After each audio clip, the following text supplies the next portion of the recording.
నమస్కారం, నేను శిరీష. తాండవ న్యూస్ కి స్వాగతం. సంక్షేమ పాలనకు చిరునామాగా పేదల గుండెలో చెరగని ముద్ర వేసిన దివంగత ముఖ్యమంత్రి డాక్టర్ వైఎస్ రాజశేఖర రెడ్డి 77వ జయంతిని వైఎస్ఆర్ కాంగ్రెస్ పార్టీ ఘనంగా నిర్వహించింది. తుని నుంచి కోటనందూరు వరకు జరిగిన కార్యక్రమాల్లో మాజీ మంత్రి, కాకినాడ జిల్లా వైఎస్ఆర్సీపీ అధ్యక్షుడు తాడిచెట్టి రాజా పాల్గొని వైఎస్ఆర్ కు ఘన నివాళులర్పించారు. కార్యక్రమ విశేషాలు ఇప్పుడు చూద్దాం. దివంగత ముఖ్యమంత్రి డాక్టర్ వైఎస్ రాజశేఖర రెడ్డి 77వ జయంతి సందర్భంగా తుని పట్టణంలోని శ్రీరామ సెంటర్లో ఉన్న వైఎస్ఆర్ విగ్రహానికి మాజీ మంత్రి, కాకినాడ జిల్లా వైఎస్ఆర్ కాంగ్రెస్ పార్టీ అధ్యక్షుడు తాడిచెట్టి రాజా పూలమాల వేసి ఘన నివాళులర్పించారు. అనంతరం వైఎస్ఆర్ కాంగ్రెస్ పార్టీ ఆధ్వర్యంలో కోటనందూరు మండలం జగన్నాథపురం గ్రామంలో ఏర్పాటు చేసిన వైఎస్ఆర్ విగ్రహాన్ని తాడిచెట్టి రాజా ఆవిష్కరించారు. ఈ కార్యక్రమంలో పార్టీ నాయకులు, కార్యకర్తలు, అభిమానులు పెద్ద సంఖ్యలో పాల్గొన్నారు. ఈ సందర్భంగా తాడిచెట్టి రాజా మాట్లాడుతూ ప్రజా సంక్షేమానికి అంకిత భావంతో పనిచేస్తున్న నాయకుడిగా వైఎస్ఆర్ చిరస్థాయిగా గుర్తుండిపోతారని అన్నారు. రైతులు, విద్యార్థులు, మహిళలు, పేదల కోసం ఆయన అమలు చేసిన అనేక సంక్షేమ పథకాలు రాష్ట్ర రాజకీయ చరిత్రలో ప్రత్యేక స్థానం సంపాదించాయని పేర్కొన్నారు. బడుగు బలహీన వర్గాల అభ్యున్నతియే వైఎస్ఆర్ లక్ష్యమని, ఆయన ప్రవేశపెట్టిన సంక్షేమ విధానాలే ప్రజల హృదయాల్లో శాశ్వత స్థానం సంపాదించుకున్నారని తాడిచెట్టి రాజా వ్యాఖ్యానించారు.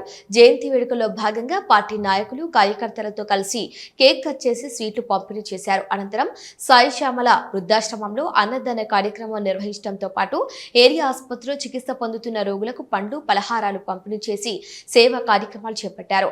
వైఎస్ఆర్ ఆశయాలను ప్రజల్లోకి తీసుకెళ్లాలని, ఆయన చూపిన సంక్షేమ మార్గంలో ముందుకు సాగాలని ఈ సందర్భంగా పార్టీ నాయకులు పిలుపునిచ్చారు.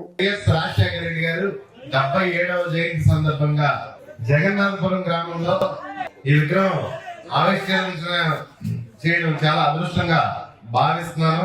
అదేవిధంగా దీనికి ముఖ్యంగా ఈ గ్రామ పెద్దలకి, యువతకి అందరికీ కూడా కృతజ్ఞతలు తెలియజేస్తున్నాను. పార్టీ పాలసీయే కులం చూడు, మతం చూడు, ప్రాంతం చూడు, వ్యక్తిని చూడు. రాజశేఖర రెడ్డి గారి అయితేనే, జగన్మోహన్ రెడ్డి గారి అయితేనే మరి సంక్షేమం అంటే తెలియజేసి ఈ రాష్ట్రానికి ఆరోగ్యశ్రీ కానీ, పిల్లలకి ఫీజు రియంబర్స్మెంట్ కానీ, అదే విధంగా ఉచిత విద్యుత్తులు కానీ గుర్తొస్తే ఎవరి పేరు గుర్తొస్తుంది? రాజశేఖర రెడ్డి గారి పేరు గుర్తొస్తుంది. ఈ రాష్ట్రం సంక్షేమం కానీ, ఉమ్మడి రాష్ట్రంలో అభివృద్ధి కానీ ఏ రంగంలో చూసినా, ఆఖరికి ఐటీ రంగంలో చూసినా, ఏ రంగంలో చూసినా గత పరిపాలన కన్నా రెట్టింపు అభివృద్ధి చేయడం జరిగింది. గత ముందు చంద్రబాబు నాయుడు గారు ముఖ్యమంత్రిగా ఉన్నప్పుడు పరిపాలన కన్నా రెట్టింపు ఐటీ ఎక్స్పోర్ట్స్ లో గాని, రాష్ట్ర అభివృద్ధిలో గాని, ఈ రాష్ట్ర సంక్షేమ యుగం గాని నిజంగా విజన్ ఉన్న నాయకుడు అంటే డాక్టర్ వైఎస్ రాజశేఖర రెడ్డి గారు. మరి ఇక్కడ ఎంతో మంది యువకులు ఉన్నారు. ఆయన టైంలో ఫీజు రియంబర్స్మెంట్ ద్వారా చదువుకున్న పిల్లలు, మరి జగన్మోహన్ రెడ్డి గారి ద్వారా కూడా ఫీజు రియంబర్స్మెంట్ లో చదువుకున్న పిల్లలు ఉన్నారు. మరి ఇప్పుడున్న ప్రభుత్వంలో ఎవరన్నా ఉన్నారా? ఒకరన్నా చెయ్యగలరా? చదువుకున్న వాళ్ళు ఇప్పుడు ఈ ప్రభుత్వంలో ఎవరన్నా ఉన్నారా?